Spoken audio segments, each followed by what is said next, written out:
Livro de Êxodo, capítulos 27 e 28. Instruções sobre o altar dos holocaustos.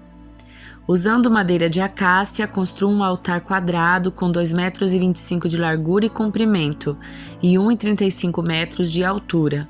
Faça uma ponta em forma de chifre para cada um dos 4 cantos, de modo que as pontas e o altar formem uma só peça. Revista o altar com bronze. Faça baldes para recolher as cinzas e também pás, bacias, garfos para carne e braseiros, todos de bronze. Faça ainda uma grelha de bronze e 4 argolas de bronze, uma para cada canto da grelha. Coloque-a à meia altura do altar, debaixo da borda. Para transportar o altar, faça varas de madeira de acácia e revista-as com bronze. Passe as varas por dentro das argolas dos 2 lados do altar quando ele for transportado. O altar deve ser oco e feito de tábuas. Faça-o de acordo com o que lhe foi mostrado no monte. Em seguida, faça um pátio para o tabernáculo, fechado com cortinas de linho finamente tecido.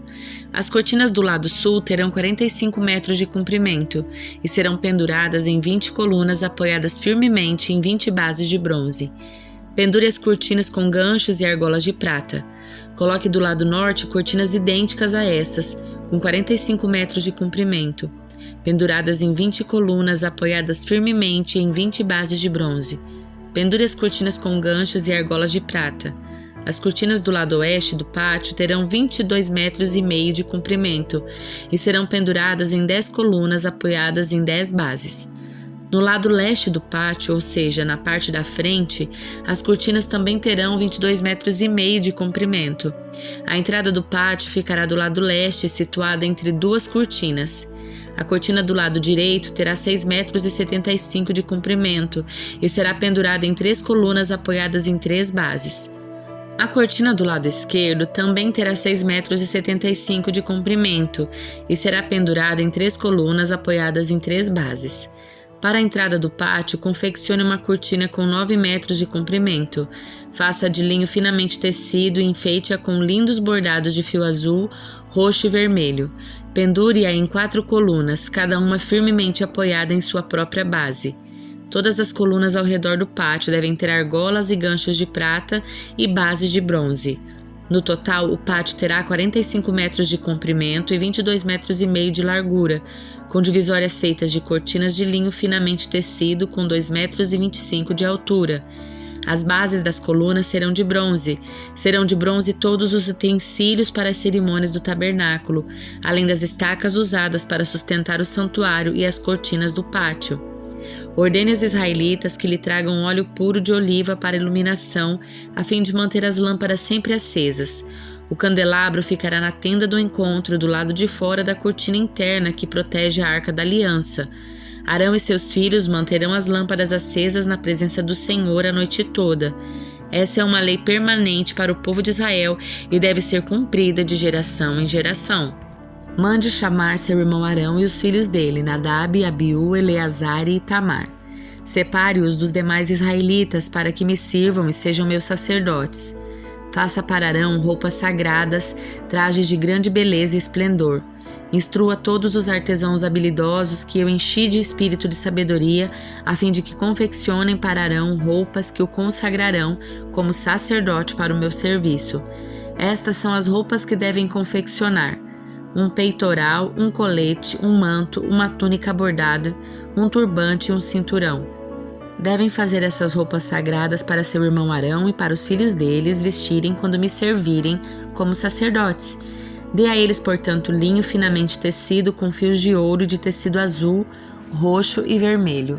Os artesãos devem fazer o colete sacerdotal de linho finamente tecido e artisticamente bordado, usando fios de ouro e fios de tecido azul, roxo e vermelho. O colete terá 2 peças unidas nos ombros por 2 ombreiras. O cinturão decorativo será feito dos mesmos materiais: linho finamente tecido bordado com fios de ouro e fios de tecido azul, roxo e vermelho. Grave em 2 pedras de ônix os nomes das tribos de Israel. 6 nomes em cada pedra, organizados de acordo com a ordem de nascimento dos filhos de Israel. Grave esses nomes nas 2 pedras da mesma forma que o ourives grava um selo. Em seguida, encrave-as em suportes de filigranas de ouro. Prenda-as às ombreiras do colete sacerdotal como recordação de que Arão representa os israelitas.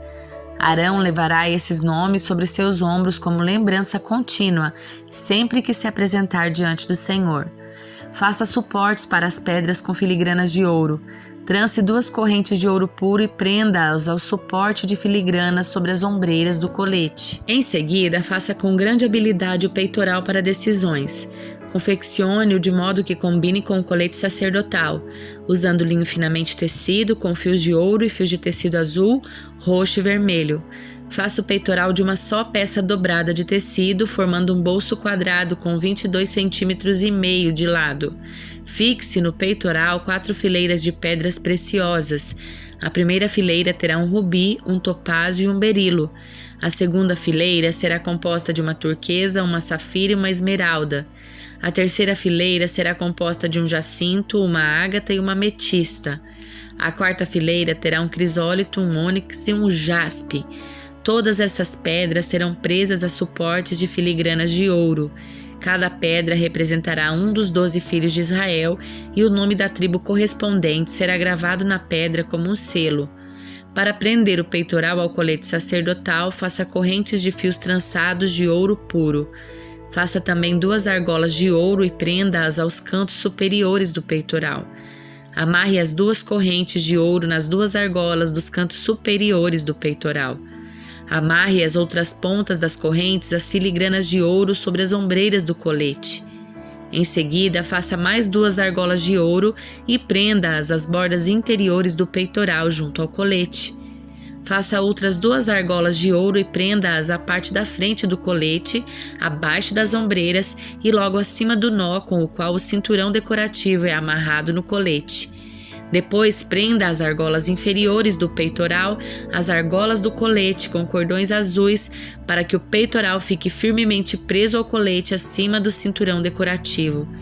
Com isso, Arão levará os nomes das tribos de Israel sobre seu coração no peitoral para decisões quando entrar no lugar santo. Essa será uma lembrança contínua de que ele representa o povo diante do Senhor. Dentro do peitoral para decisões, coloque o urim e o tumim para que Arão os leve sob o coração quando se apresentar diante do Senhor. Assim, sempre que se apresentar diante do Senhor, Arão levará sobre o coração os objetos usados para determinar as decisões a respeito do povo de Israel. De uma só peça de tecido azul, confeccione o manto que é usado com o colete sacerdotal. Faça uma abertura para a cabeça de Arão no meio da peça e reforce a abertura com uma gola para que não se rasgue. Faça romãs de fios de tecido azul, roxo e vermelho e prenda-as na borda do manto, com sinos de ouro entre elas. Os sinos de ouro e as romãs serão intercalados por toda a volta da borda. Arão vestirá esse manto sempre que servir diante do Senhor, e os sinos tocarão quando ele entrar na presença do Senhor no lugar santo e também quando sair. Se ele usar o manto, não morrerá. Em seguida, faça uma tiara de ouro puro e grave nela como um selo as palavras Santo para o Senhor. Prenda a tiara com um cordão azul à parte da frente do turbante de Arão. Arão a usará na testa para que tome sobre si toda a culpa dos israelitas quando consagrarem suas ofertas sagradas. Terá de usá-la sempre na testa para que o Senhor aceite seu povo. Teça a túnica bordada de Arão com linho fino. Com o mesmo linho faça o turbante. Confeccione também um cinturão e enfeite-o com bordados coloridos. Para os filhos de Arão, confeccione túnicas, cinturões e turbantes especiais, trajes de grande beleza e esplendor. Vista seu irmão Arão e os filhos dele com essas roupas e em seguida unja-os e consagre-os. Santifique-os para que sirvam como meus sacerdotes. Faça também roupas de baixo linho para serem usadas diretamente sobre a pele, indo da cintura até as coxas. Arão e seus filhos deverão usar esses calções sempre que entrarem na tenda do encontro ou se aproximarem do altar para servir no lugar santo. Desse modo, não levarão culpa alguma sobre si e não morrerão. Essa é uma lei permanente para Arão e todos os seus descendentes. Salmo de número 20. Ao regente do coral, Salmo de Davi. Que o Senhor responda ao seu clamor em tempos de sofrimento. O nome do Deus de Jacó o guarde de todo mal. Que do seu santuário ele lhe envie socorro e de Sião o fortaleça. Que ele se lembre de todas as suas ofertas e olhe com favor para os seus holocaustos. Que ele conceda os desejos do seu coração e lhe dê sucesso em todos os seus planos. Daremos gritos de alegria pela sua vitória e hastearemos bandeiras em nome do nosso Deus. Que o Senhor responda a todas as suas orações. Agora sei que o Senhor salva o seu ungido. Ele responderá de seu santo céu e o livrará com seu grande poder. Alguns povos confiam em carros de guerra, outros em cavalos, mas nós confiamos no nome do Senhor, nosso Deus. Tais nações perdem as forças e caem, mas nós nos levantamos e permanecemos firmes. Dá vitória ao teu rei, ó Senhor. Responde ao nosso clamor por socorro. Evangelho de Marcos, capítulo 11. Quando já se aproximavam de Jerusalém, Jesus e seus discípulos chegaram às cidades de Betfagé e Betânia, no Monte das Oliveiras. Jesus enviou à frente 2 discípulos. Vão àquele povoado adiante, disse ele. Assim que entrarem, verão amarrado ali um jumentinho no qual ninguém jamais montou. Desamarrem-no e tragam para cá. Se alguém lhes perguntar o que estão fazendo, digam apenas: o Senhor precisa dele e o devolverá em breve. Os 2 discípulos foram e encontraram o jumentinho na rua amarrado junto a uma porta. Enquanto o desatavam, algumas pessoas que estavam ali perguntaram: o que vocês estão fazendo desamarrando esse jumentinho? Responderam conforme Jesus havia instruído e os deixaram levar o animal. Os discípulos trouxeram o jumentinho, puseram seus mantos sobre o animal e Jesus montou nele. Muitos da multidão espalharam seus mantos ao longo do caminho diante de Jesus e outros espalharam ramos que haviam cortado nos campos. E as pessoas, tanto as que iam à frente como as que o seguiam, gritavam: Hosana, bendito é o que vem em nome do Senhor. Bendito é o reino que vem, o reino do nosso antepassado Davi. Hosana no mais alto céu. Jesus entrou em Jerusalém e foi ao templo. Depois de olhar tudo ao redor atentamente, voltou a Betânia com os 12, porque já era tarde. Na manhã seguinte, quando saíam de Betânia, Jesus teve fome. Viu que a certa distância havia uma figueira cheia de folhas e foi ver se encontraria figos. No entanto, só havia folhas, pois ainda não era tempo de dar frutos. Então Jesus disse à árvore: nunca mais comam de seu fruto. E os discípulos ouviram o que ele disse. Quando voltaram a Jerusalém, Jesus entrou no templo e começou a expulsar os que compravam e vendiam animais para sacrifícios. Derrubou as mesas dos cambistas e as cadeiras dos que vendiam pombas. Impediu todos de usarem o templo como mercado e os ensinava dizendo: as Escrituras declaram: meu templo será chamado casa de oração para todas as nações, mas vocês os transformaram num esconderijo de ladrões. Quando os principais sacerdotes e mestres da lei souberam o que Jesus tinha feito, começaram a tramar um modo de matá-lo. Contudo, tinham medo dele, pois o povo estava muito admirado com seu ensino. Ao entardecer, Jesus e seus discípulos saíram da cidade. Na manhã seguinte, quando os discípulos passaram pela figueira que Jesus tinha amaldiçoado, notaram que ela estava seca desde a raiz. Pedro se lembrou do que Jesus tinha dito à árvore e exclamou: Veja, Rabi, a figueira que o Senhor amaldiçoou secou. Então Jesus disse aos seus discípulos: Tenham fé em Deus. Eu lhes digo a verdade. Vocês poderão dizer a este monte: levante-se, atire-se no mar, e isso acontecerá.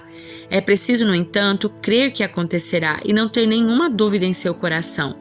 Digo-lhes que se crerem que já receberam qualquer coisa que pedirem em oração, lhes será concedido. Quando estiverem orando, se tiverem alguma coisa contra alguém, perdoem-no, para que o seu Pai no céu também perdoe seus pecados. Mas se vocês se recusarem a perdoar, seu Pai no céu também não perdoará os seus pecados. Mais uma vez, voltaram a Jerusalém. Enquanto Jesus passava pelo templo, os principais sacerdotes, os mestres da lei e os líderes do povo vieram até ele e perguntaram: Com que autoridade você faz essas coisas? Quem lhe deu esse direito? Jesus respondeu: Eu lhes direi com que autoridade faço essas coisas se vocês responderem a uma pergunta. A autoridade de João para batizar vinha do céu ou era apenas humana? Respondam-me. Eles discutiam a questão entre si. Se dissermos que vinha do céu, ele perguntará por que não cremos em João. Mas será que ousamos dizer que era apenas humana? Tinham medo do que o povo faria, pois todos acreditavam que João era profeta. Por fim responderam: Não sabemos. E Jesus replicou: Então eu também não direi com que autoridade faço essas coisas.